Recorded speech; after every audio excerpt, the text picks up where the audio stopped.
काळा काचा लावलेल्या वाहनांवर कडक कारवाई. तालुका पोलिसांनी 11 वाहनांवर ठोठावला 14,500 रुपये दंड. जालना शहरात वाढत्या गुन्हेगारीच्या पार्श्वभूमीवर पोलीस प्रशासनानं कडक पावले उचलण्यास सुरुवात केली असून काळा काचा लावून फिरणाऱ्या वाहनांवर विशेष मोहीम राबवण्यात येते.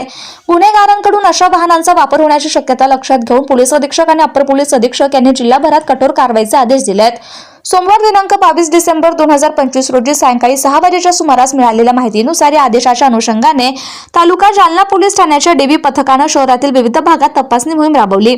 या कारवाई दरम्यान काळा काचा लावून वाहतूक करणाऱ्या एकूण 11 वाहनांवर दंडात्मक कारवाई करण्यात आली असून सुमारे 14,500 रुपयांचा दंड ठोठावण्यात आलाय.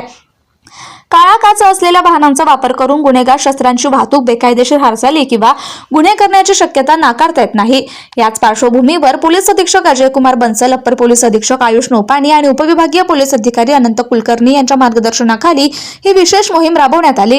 या मोहिमेत पोलीस निरीक्षकांच्या मार्गदर्शनाखाली पोलीस उपनिरीक्षक उज्जैनकर, चंद्रकांत माळी, वसंत धस, विशाल काळे, भडांगे कुडे आदी अधिकारी आणि कर्मचाऱ्यांनी अंबड चौफुली परिसरात वाहनांची कसून तपासणी केली. वाहनांच्या काचा नियमाप्रमाणे आहेत का, वाहनात कोणतीही संशयास्पद वस्तू आहे का याची बारकाईने पाहणी करण्यात आली. दरम्यान वरिष्ठ अधिकाऱ्यांच्या स्पष्ट आदेशानुसार काळ्या काचा लावून वाहने चालविल्यांवर यापुढेही अशीच कारवाई सातत्याने सुरू राहणार असल्याचं पोलिसांकडून सांगण्यात आलंय. या कठोर भूमिकेमुळे गुन्हेगारांवर नियंत्रण येईल तसेच शहरातील कायदा आणि सुव्यवस्था अधिक मजबूत होईल अशी अपेक्षा नागरिकांकडून व्यक्त केली जाते.